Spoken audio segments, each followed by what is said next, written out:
Beam shot videos will be in a link in the description when I eventually get to them. So if there's not a link in the description, that means I have not made an actual beam shot video yet. So sorry about that, but it will be coming soon.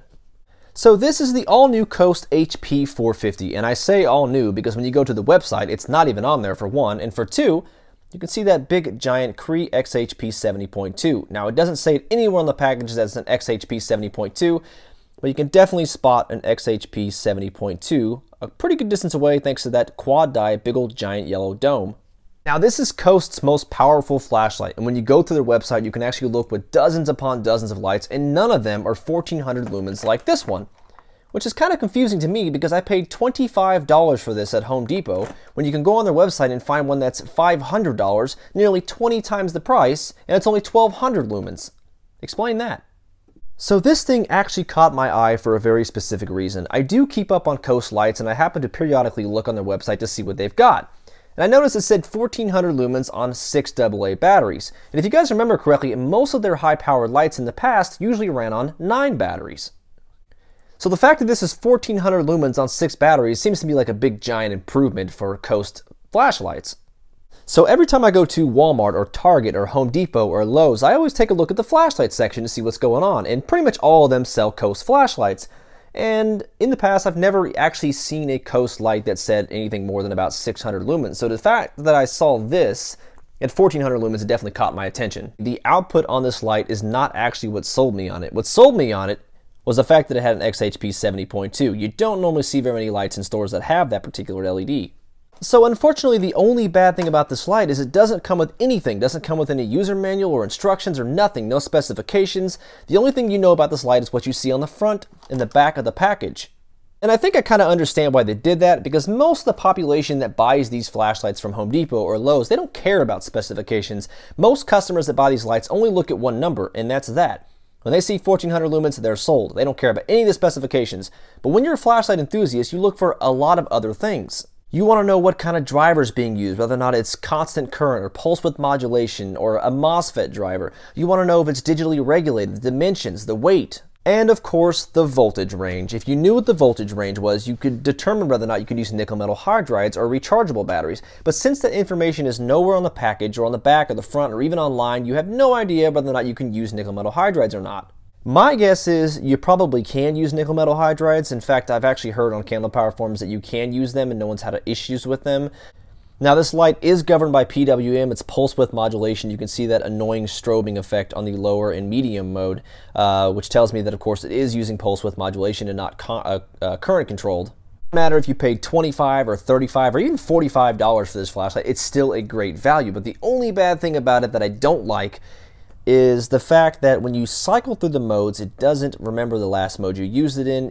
I mean, it will actually remember the last mode you used it in, but you've got to leave it off for like 8 seconds. So when you're going through the modes and you're lightly tapping it to go through the modes, and let's say you're high, medium, and low, and you let off of it, and leave it off for a couple seconds and then turn it back on, it goes into high mode. So if you're in the medium, low, high mode and you shut it off, and then you're like, oh, I see something else, you got to turn it on. Well, now it's in the medium mode. You didn't leave it off long enough. So on a positive side, it's not a reverse clicky. It's actually a forward tactical switch, so that's actually pretty good. You can lightly tap it to actually go into the modes or turn it on, or basically momentary activation and click it for constant on.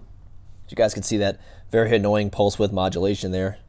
Not really that noticeable, to tell you the truth. My eyes are not that sensitive to PWM, so it's not that big of a deal for me. But for some people, it could be. Another big thing that I really want to know is if it's digitally regulated. If this light's going to start dropping an output when I've had it on for a few minutes, then that's going to be a pretty big con, to be honest. I would assume that most lights nowadays are, so hopefully it is. So there is a close-up of the beautiful Cree XHP70 Gen 2 or 0.2, very intimidating looking LED, probably around the same size as the MTG2 was on my JetBeam WLS4. Unfortunately, the MTG2 didn't last very long because it was very inefficient. That's why you didn't see them in a whole lot of lights.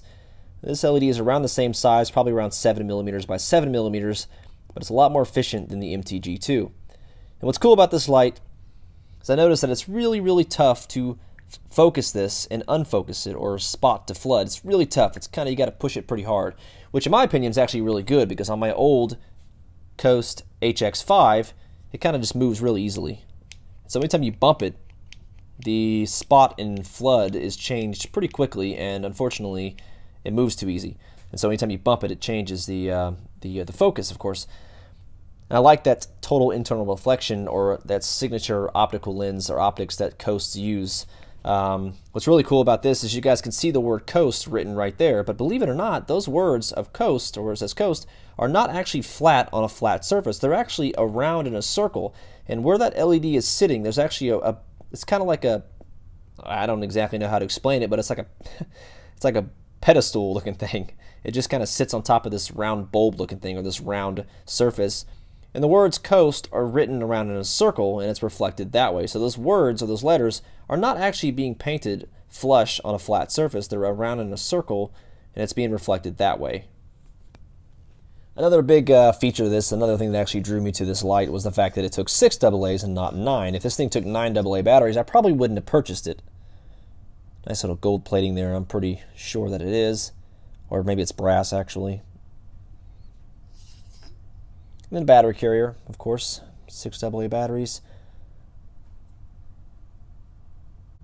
So the carrier feels pretty strong. You buy a lot of those $7 or $8, $9 flashlights from Walmart, and they have these cheap little battery carriers in there. But this one actually does feel a little more reliable and durable. These are nice and strong. No weakness to it at all. No play. They seem pretty strong, so that's good. All right, so one thing the battery carrier tells you is to insert the carrier this way first, which tells me these are not in series, these are parallel. I believe I got that right. I always get the parallel and the series confused, but I'm pretty sure this is parallel, to be honest. All right, so it goes in this way.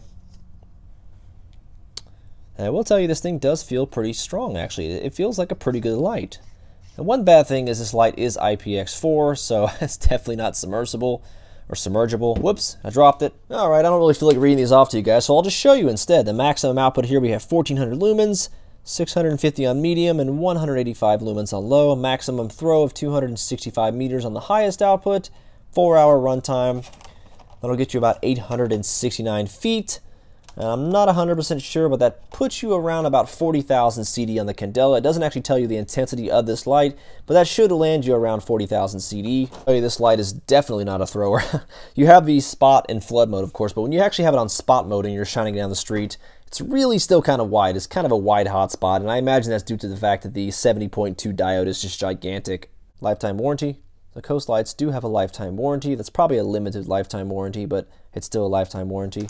So I will say that I'm normally not a AA type flashlight guy, but something drew me to this light. I don't even exactly know what it was. But if you're in the market for a light and you don't want to shop online, there's nothing wrong with going to Home Depot or Lowe's. Target doesn't really have much of a selection of flashlights. Walmart's got a pretty big selection, but maybe it's just the Target that maybe I live by doesn't really have a good selection. But if you want a good selection of Coast lights, you really need to go to Home Depot or Lowe's. You can find them there, mostly Home Depot, I think. I think Home Depot actually sells a majority of Coast lights, but if you're in the market for a light that puts out a pretty good amount of output and you don't want to shop online, then you definitely want to go for one of these type of lights.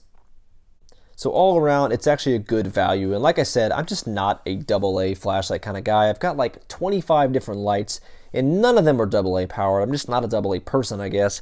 Maybe because AA's just don't produce enough power that I like, but all in all, this is a good light, and I think I've covered as much as I possibly can. So if you guys have any comments, reach me in the comments, and of course I'll get back to you as fast as I can. So thank you all for watching.